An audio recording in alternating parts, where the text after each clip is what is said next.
Good afternoon students. आज हम पढ़ रहे हैं नादान दोस्त के क्वेश्चन आंसर, जिसके लेखक है मुंशी प्रेमचंद। कल हमने उसके क्वेश्चन पढ़े थे, आज बचे हुए क्वेश्चन पढ़ेंगे। देखो, केशव और श्यामा ने अंडों के बारे में क्या क्या अनुमान लगाए। यदि उस जगह तुम होते तो क्या अनुमान लगाते और क्या करते। ये कल हमने क्वेश्चन पढ़ा था।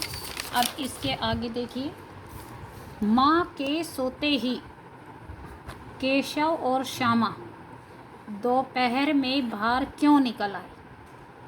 माँ के पूछने पर भी दोनों में से किसी ने किवाड़ खोलकर दोपहर में बाहर निकलने का कारण क्यों नहीं बताया। यानी कि जब माँ सो गई थी, केशव और श्यामा जो है दोपहर में बाहर क्यों आ गए। और जब माँ ने पूछा कि दोनों में से किवाड़ खोलकर दोपहर में बाहर क्यों आए, किवाड़ मतलब दरवाज़ा, तो उन दोनों ने कारण क्यों नहीं बताया। माँ के सुलाने के बाद भी दोनों सोने का ढोंग किए लेटे थे। जब उन्हें पूरा विश्वास हो गया कि माँ सो चुकी है, तो चुपके से दोनों बाहर निकले। अंडे और चिड़ियों के घोंसले को सुरक्षित और खाना देने के लिए निकले थे। माँ के पूछने पर उन्होंने झूठ इसलिए बोला क्योंकि उन्हें डांट या पिटाई लगने का डर था।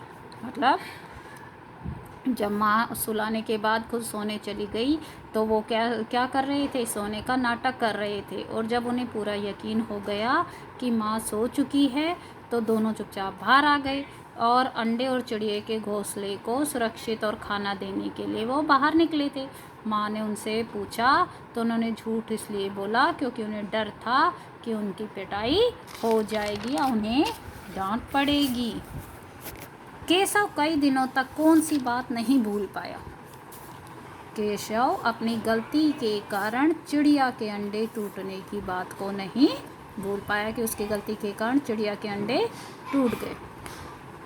केशव और श्यामा के मन में अंडों को देखकर तरह तरह के सवाल क्यों उठते थे। केशव और श्यामा छोटे बच्चे थे, इसलिए अंडों को देखकर उनके मन में अनेक प्रश्न उठते थे कि अंडे किस रंग के होते हैं, उनमें बच्चे कैसे निकलते हैं, वे क्या खाते हैं। वे अंडों के बारे में जानना चाहते थे और उनका अनुमान लगाते थे। ये तो हो गए क्वेश्चन। कल हमने तुम्हें टेस्ट दिया था 6 क्लास वाले बच्चों को।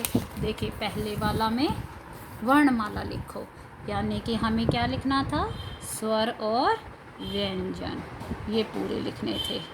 उसके बाद हमने सेकंड क्वेश्चन दिया था, ये देखिए स्वर हमने पढ़ाया है। स्वर में अ आ वाले इनको कहते हैं स्वर, तो ये पूरे लिखने थे अ से लेकर अंक है तक। व्यंजन में क्या करना था, ये लिखने थे क से लेकर ग ज्ञानी तक, क से ग ज्ञानी तक, ये लिखने थे।